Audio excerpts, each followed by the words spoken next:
What's up, everybody? What's up? It's your boy Marvin Melendez. Benji Kuriakos. And you're listening to All My Friends Are Lame podcast, where we give you all the opinions that nobody asked for. That's right. That's right. That's right. Okay, man, what are we talking about today? Today, talking about you. Me. You. It's disrespectful, though. You want to know why? We actually really had to talk about this. Are we really going to talk about me? Yeah. You know why? Why? I remember during our test run, I mentioned something about you, right? Which we're going to get into. I mentioned something about you being on The Voice. Oh, and yeah. you're like, I don't want to talk about that. I wasn't going to tell anybody, right? Wait, and then... well, what did I say? I don't want to talk about that. I'm not going to tell you said, anybody? like, I wasn't going to tell anybody, but now you put it out there. And then I tried to get you to talk about your band. You're like, maybe another podcast. I was like, oh, we're doing that real soon. And then, so when we did our test run, I sent out to a bunch of people with some good feedback. And I got a couple people giving back, like, hey, man, you shouldn't talk about something if your co-host doesn't want to talk about it. Nah. So I was like, you know what? We're going to get everything out now. That's hilarious, bro. That's hilarious. Nah, look, for those of you that said that, probably in honor of my whatever I said, thank you. Thank you. I'm actually very open to talking about almost anything, probably everything. I am not. Look, actually, yeah, I probably am more open to talking about things than you are. Definitely. Just around everything. However, like, I just feel that I know that when people ask me about certain topics and I have like a time frame, I'm never going to stay within that time frame. Yeah. If we're talking about something else. So yeah, man, if you want to talk about that, go for it. So like when you say you want to talk about me, what exactly do you want to talk about? You want to talk about like before the womb, when I was a twinkle in my dad's eye, like which segment of my life would you like to discuss? So I've known you for a really long time. Gosh, Yeah. when we met 2009. 2009. Yeah, man. When we met. So we met knowing each other for a little over 10 years now. Mm-hmm. You know, and back then you were with the band. I was with the band. Then you kind of... I was actually with the only band I've ever been in for almost 12 years. Yeah, you were in a band. Then you went on to do The Voice. Yep. And then you're no longer in a band. Mm-hmm. And... No longer in a band. No longer on The Voice. No longer on The Voice, you know. And then now you kind of do some self-production stuff. So let's start. Let's talk about your career real quick. All right. However long we have. Yeah. Go. So talk to me. So you were in a band.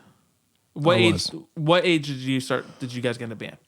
Started playing guitar when I was like 13. Okay. And I think we formed as a band when I was 13 or maybe 14, maybe a year afterwards.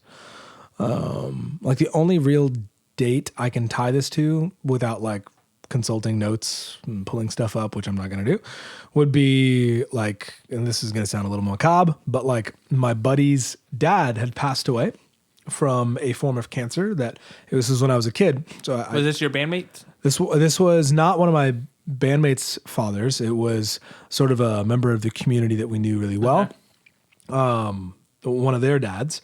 And he passed away from, I was a kid, so I didn't know exactly what kind of cancer at the time, or I don't remember. But I remember we wrote our third song about his passing. Whoa. And so... Was it good? I mean, I think it was pretty good for being the third song. I mean, I guess like in the pantheon of like how good songs are, I'd probably look back at that and like have a little bit of vomit. But it's the third song. Like I feel like, it wasn't bad for being a third song. But so right now I know, and we'll get into this, you're kind of into like pop and like mainstream type music. Bro, first of all, that is disrespectful to the max. And if I could reach across this table that is unfortunately too large, I would smack you in the face. What genre are you working in right now, would you say? Bro, like I love music. Well, I know you love music. No. And I work across all genres. Like the things I love, the things I listen to, and even like the production stuff I'm into is across all genres. Like from hip hop to like country to like indie, which is a project I'm working on like right now, and like soul. So, where did it start?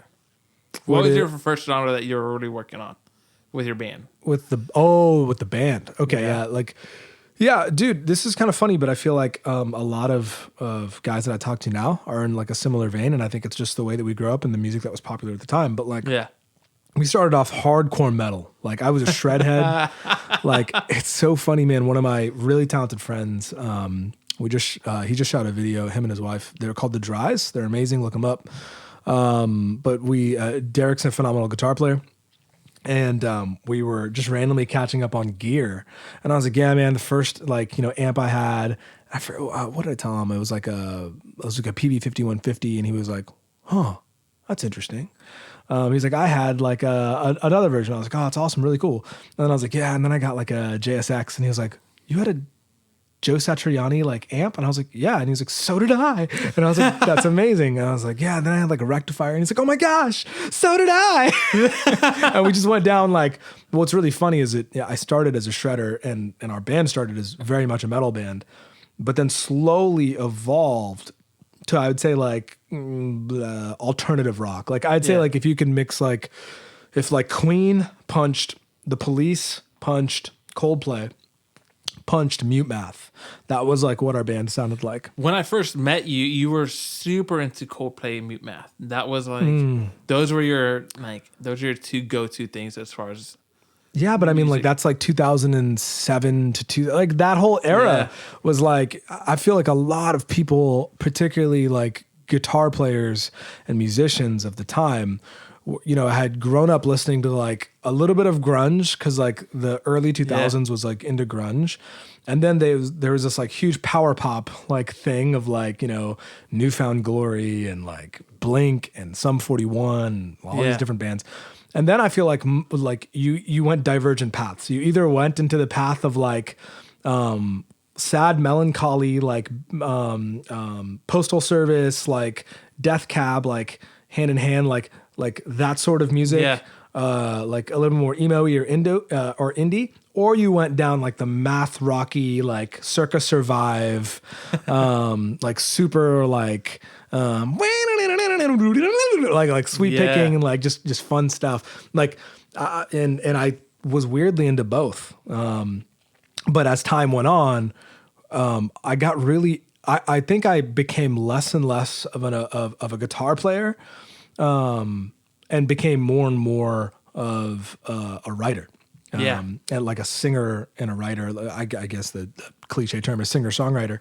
And our band started becoming very melodic and yeah. So I think that's the way the genres kind of meshed for the band. I remember when I first met you, it was it was a benefit concert, right?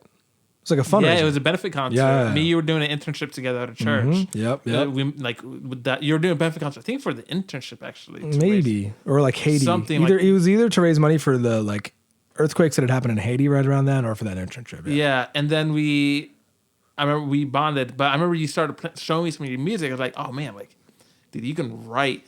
Actually, I remember the first time I saw you was like 2 years before that when you were in college. Really? Yeah. I don't think I've heard this story. I saw you like 2 years in college, and you were doing like this talent show thing. No way, dude! I legitimately, I don't think I've ever heard this story. So tell me more. Do you remember this? Do you remember when there's all you've said is talent? So I don't know what you're talking about. It was. I think they were watching like you at University of Florida play, which is where you went to college. Mm-hmm. I went to Florida, yeah. And then you were playing at. I think they did a show after we won like the national championship, or something along the lines. And where was the show? At the church that we were going to. Oh. And shout out to George Domain. He was hosting something. And I saw a couple people go up there, and they're like, all right, let's bring up this one guy. And I was like, oh, who's this Indian kid? You know? And I think some people were laughing at you, like some of your friends were heckling you. And George Domain was like, shut up, he's going to be famous one day. Right? So funny, I distinctly remember this because like, oh man, like obviously more than anybody else, he said that about you. And that showed me like, oh, that kid's really trying to go there. Where everyone else is like, oh yeah, we're college friends, just all doing this thing. But he distinctly said something about you. I was like, oh, that guy's going somewhere. And I remember, like, I just remember that moment seeing you, and it clicked 2 years later. Oh, that was a kid who said it. George said it was going to be famous one day. And not sure if he's correct yet, but shout out to George Domain. I like that guy. I mean, you kind of got famous from it. Well, we'll get there.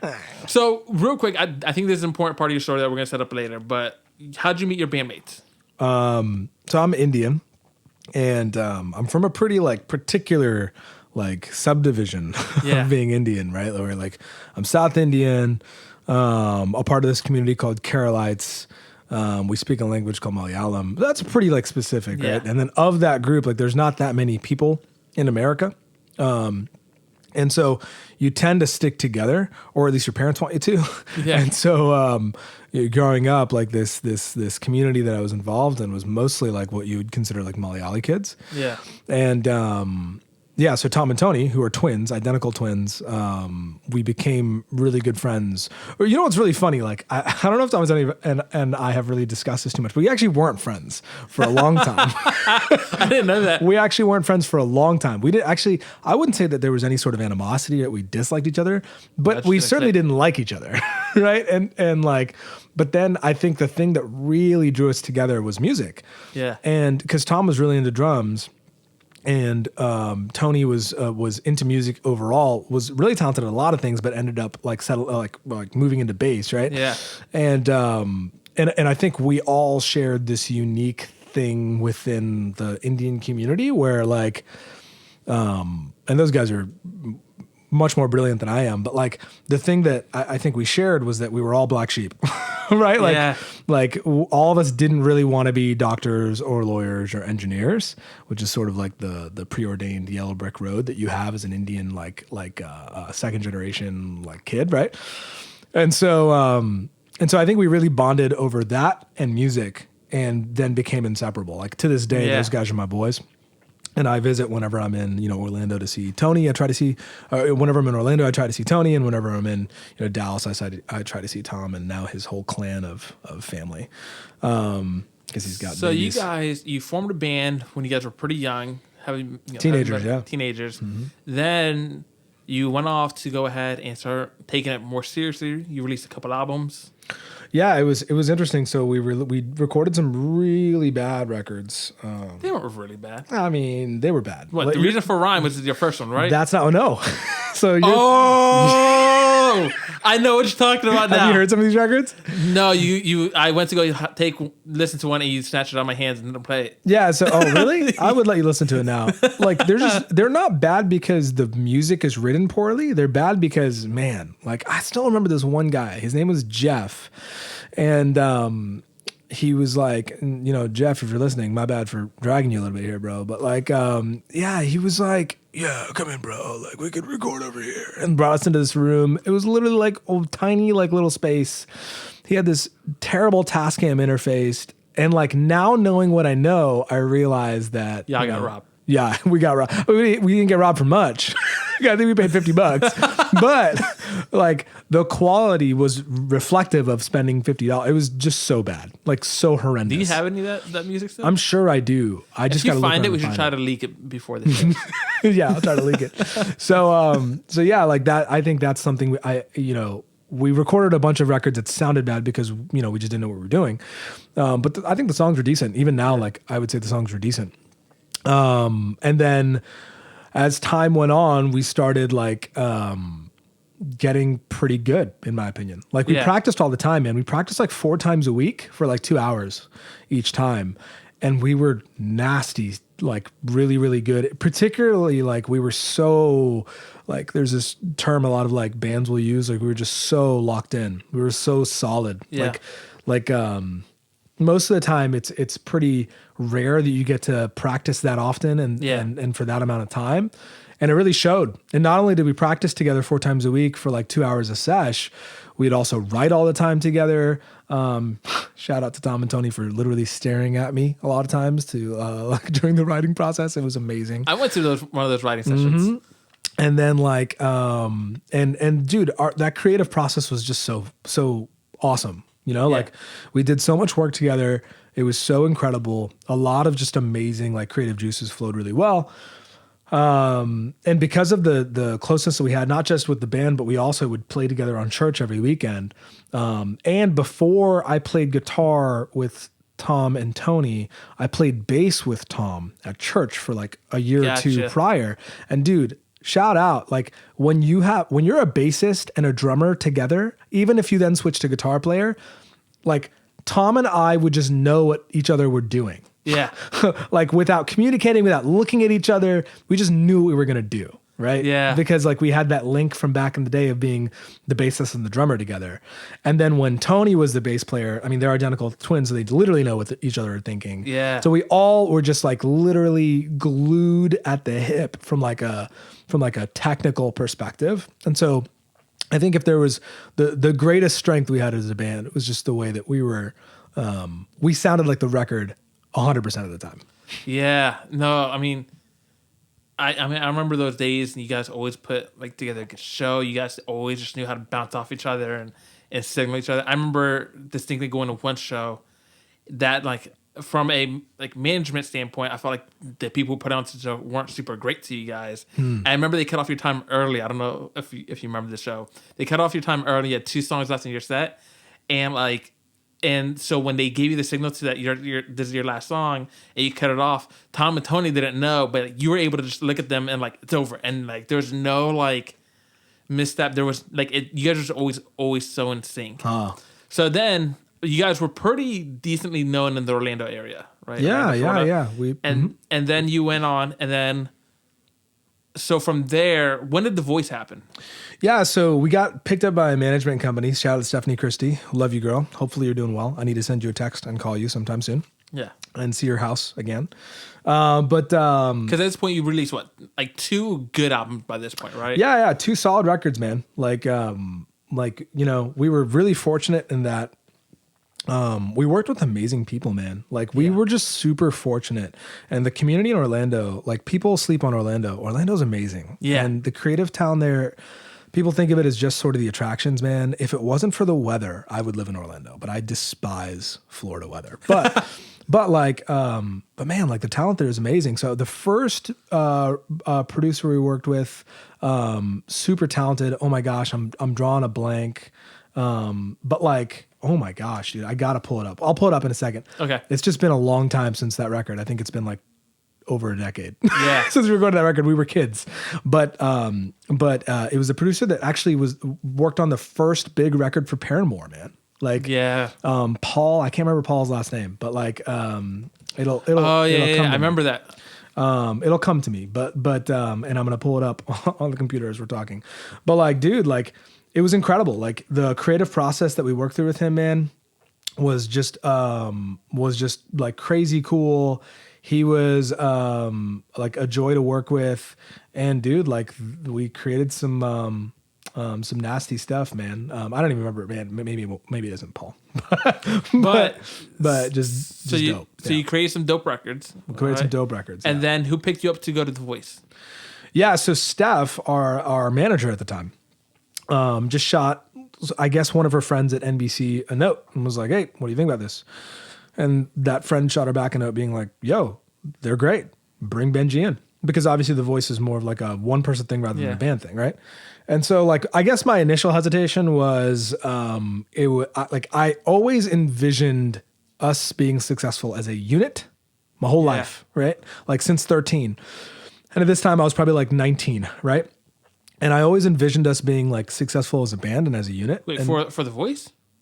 Oh, wait, no, wait. No, bro, you were like I was 24, 25. I was 23? Nah. No?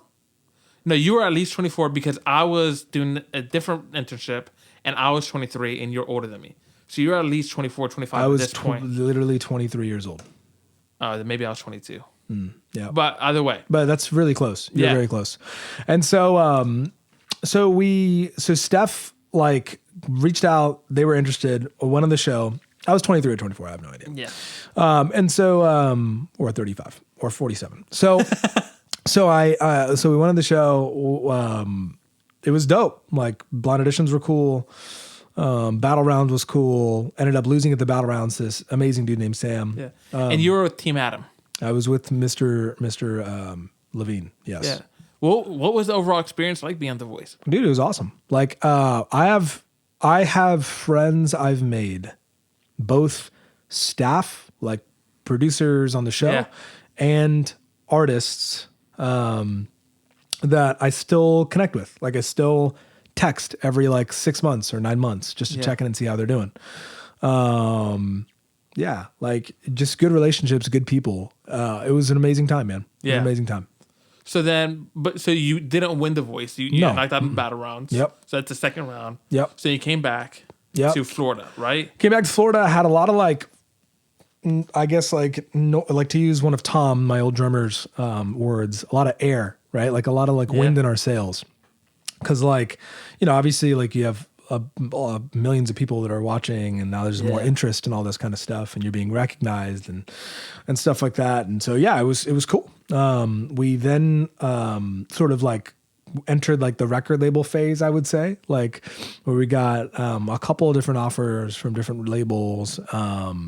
And it was sort of bittersweet, dude. Like I hate to go full savage here, but it was rough. Like we, at this point, like we're recording, we have some amazing music out. Like there's tons of traction. People are loving the vibe. And we meet our first label. It was Atlantic, right? And so like we're talking to Atlantic, by the way. Hopefully this doesn't like skewer anyone at Atlantic now that's like, oh, we hate this guy. But or the next label, Universal. But so like Atlantic comes up to us. Man, I think it was like Steve-O at Atlantic. They came up to us and that was like, hey, we love you guys. Is Steve-O from Jackass? No. Oh, From Atlanta Records. He was an A&R guy at the time. And so he came up to Steph after we had played a showcase and was like, yo, they're amazing. But 3 Brown guys are never going to make it. Like it's, the sound is dope. The writing is dope. Love these dudes. But yeah, we can put some white guys around them. Might work.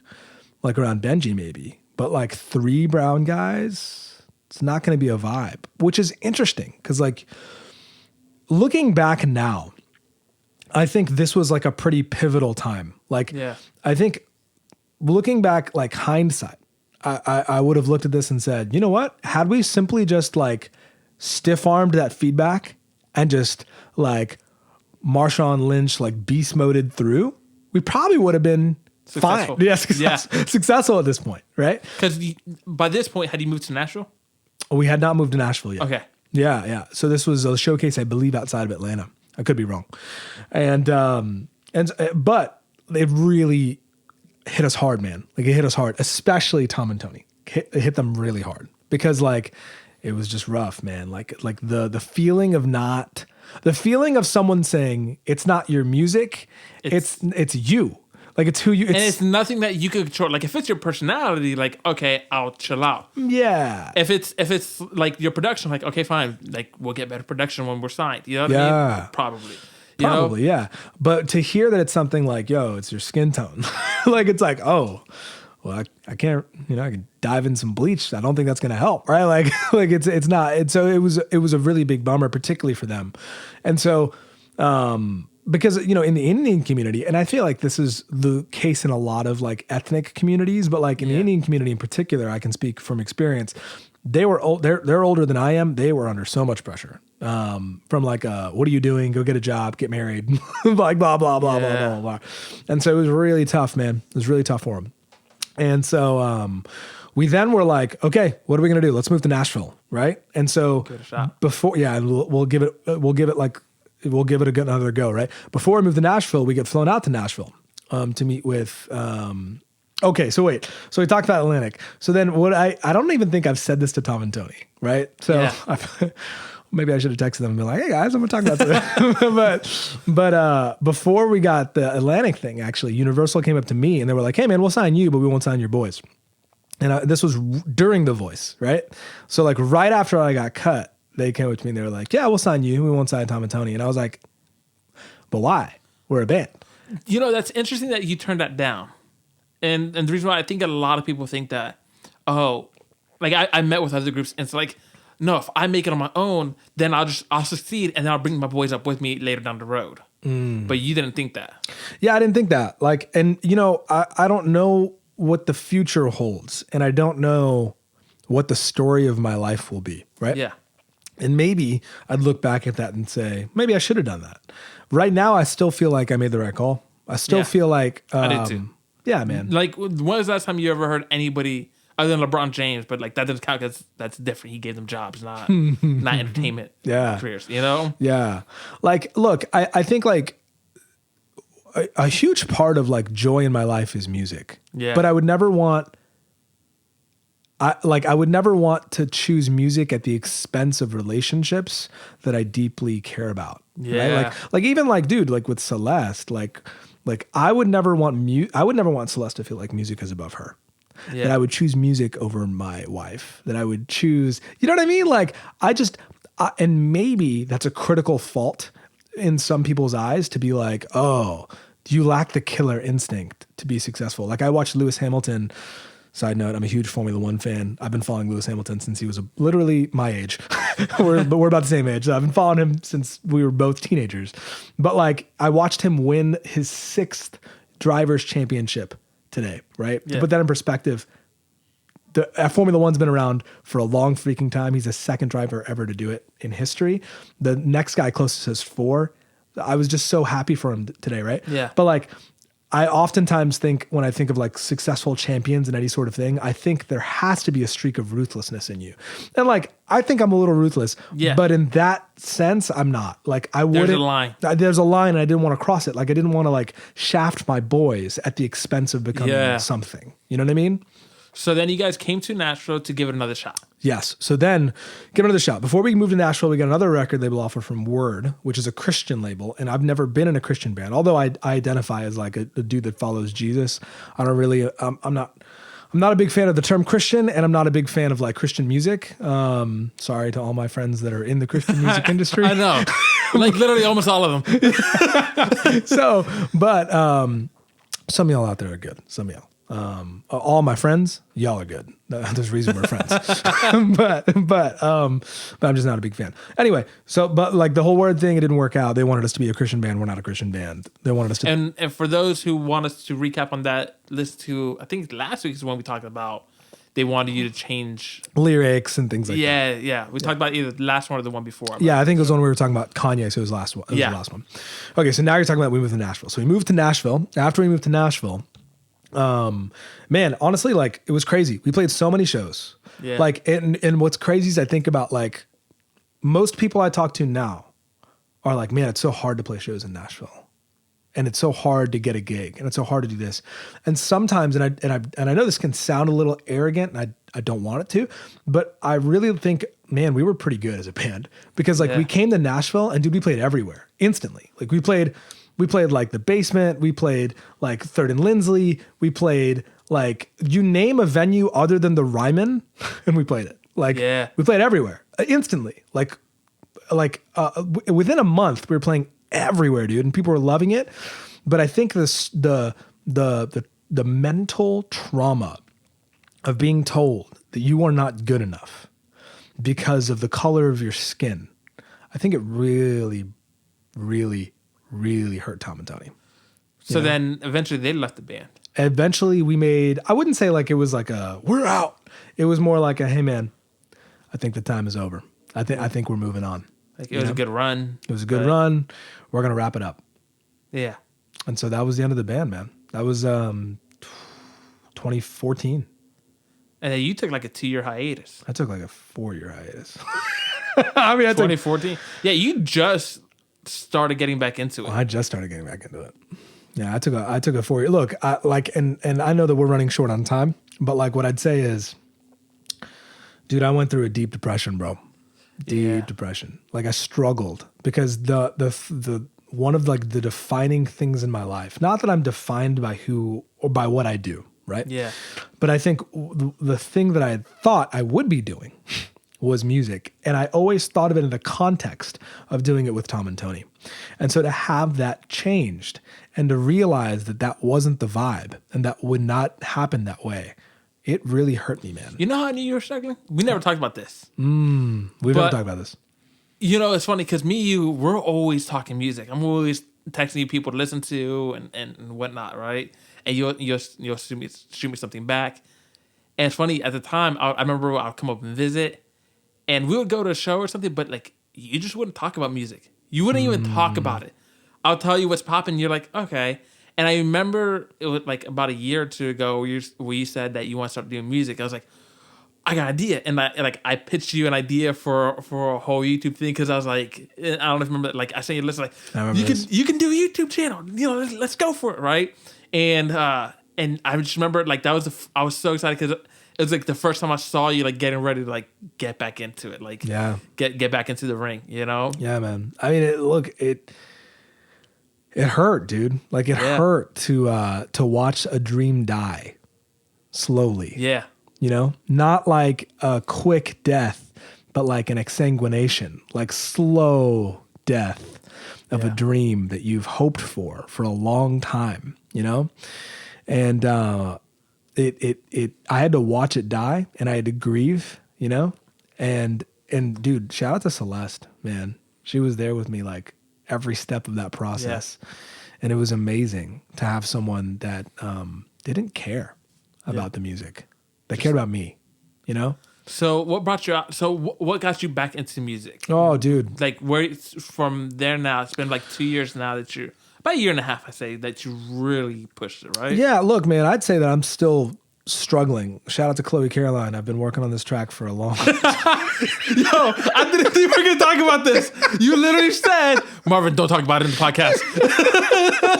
Yeah, I just saw the Chloe text me. Man, I've been going through it, man. I've been going through this depression. It's been crazy. Anyway, so I'm sorry, Chloe. I'm working on your song literally as soon as we're done with this podcast. But like, And shout out to Chloe Caroline. Go listen to her music. Dude, she's freaking incredible. She's amazing. Dude. I haven't met her yet, but like I listen to her music. Disgustingly good. Okay. So what you were asking me a question? I got how'd you get? How'd I get back? Now you're back in it. Look, man, like I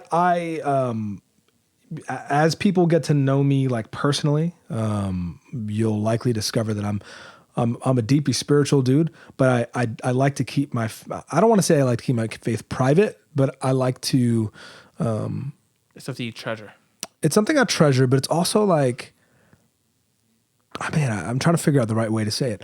I feel like a lot of times faith is used as a club, like it's used to bludgeon. Yeah. Right? It's used to bludgeon and hit people over the head with it. Like, look how much better I am than you, or look how much what I believe is better than what you believe. And I don't know if this is the right way. This is just the way that I approach this. But for me, I believe that like my faith is not a bludgeon or whatever. My faith is like the only thing that keeps me alive, I think. And so it's so internal. Now I'll express it, but I think I probably should whatever. What I'm trying to get to is like, dude, like I was angry for a long time. Yeah. Because I felt like the dream that was given to me was a dream by God. And I was just angry for a long time, being like, man, like, why would you give me these abilities, these talents, these things? I distinctly remember a time, man. I was in Atlanta at the same studio that do you remember Redman? Yeah. Like we were working with this producer. Shout out to Jamie, dog. I don't even know. I need to check on you. It's been too long. But anyway, he was a producer that worked with Redman back in the day and Method Man, right? In Jacksonville. Tom and Tony, sorry about those drives that I couldn't make, where I fell asleep and y'all had to drive the drive the van. But like, yeah, man, like I remember like times where like people like those producers would be like, yo, it's kind of crazy the things you hear and the things that like you're into. And I remember thinking to myself, yeah, I can do this. Like we can do this. Like we're an amazing band. We can make it. And so I remember like sitting and being like, God, why would you do this? Like, why would you give me all these ideas and these thoughts and these hopes and these dreams and these talents and let it go nowhere? Yeah. And it's funny that you say that I didn't even want to talk about music. You don't understand. The reason why I would want to listen to pop music is because I thought it sucked. And it was easy to listen to. And the second a good song would come on the radio or someone would play a good song anywhere, I would turn it off or I'd walk out of the room. I couldn't listen to it. Yeah. It would hurt me. Like I would hear a good song. I'd be like, I can't listen to this. This is garbage. And not that the song was garbage, but that I couldn't deal with the fact that I wasn't writing music like that. Couldn't deal with it. I couldn't deal with it, bro.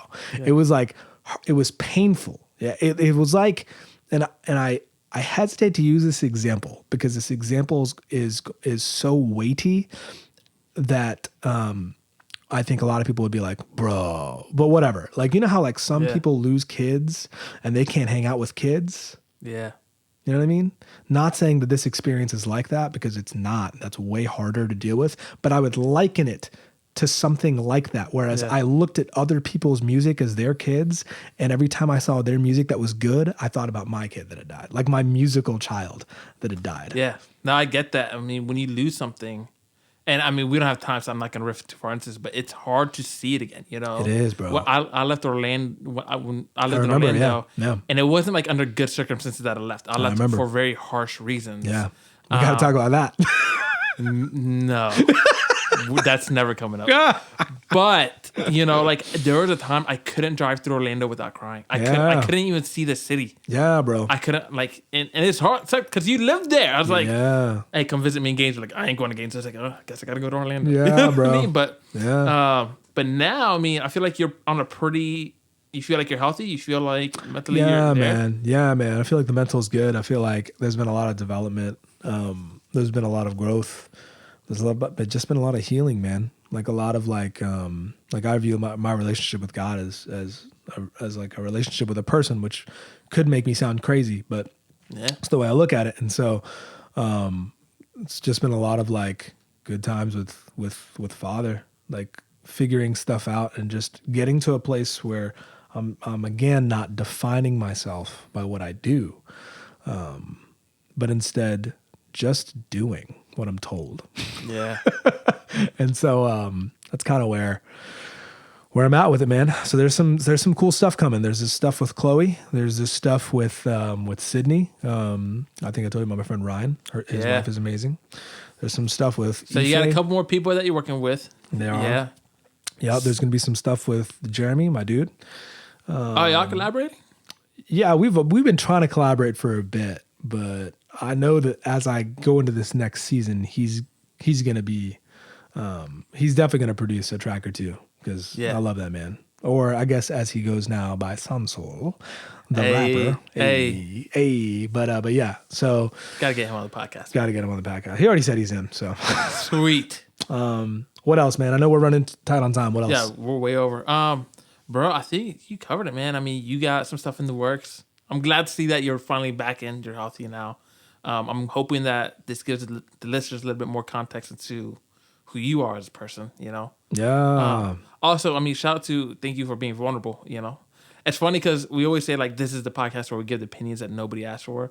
And, like, I mentioned those things, and nobody asked me to, like, hey, get Benji to open up. I was like, I just want you to. You know what I mean? Like, I just want. I don't even know why I want to do that. So it's you I need to slap. Yeah, 100%. You know, it's like, but I mean, I think it's good that you're in this space now where you're finally being your most creative self. You know, I feel like for sure. All the years I've known you, this is probably the most creative season I've ever seen you in. Like you just want to create. I think that's good, man. Thanks, bro. Thanks, bro. And all y'all, you know, we obviously think about topics throughout the week, but feel free to drop in the comments, comment, subscribe. But when you're commenting, like drop in something Let if us you know want what us you're to, thinking. if you want us to hear something or discuss a particular topic, if you want Marvin to talk about Orlando, or anything else, you know, just let us know. Yeah, man. All right. Well, we love you guys. Peace. Peace.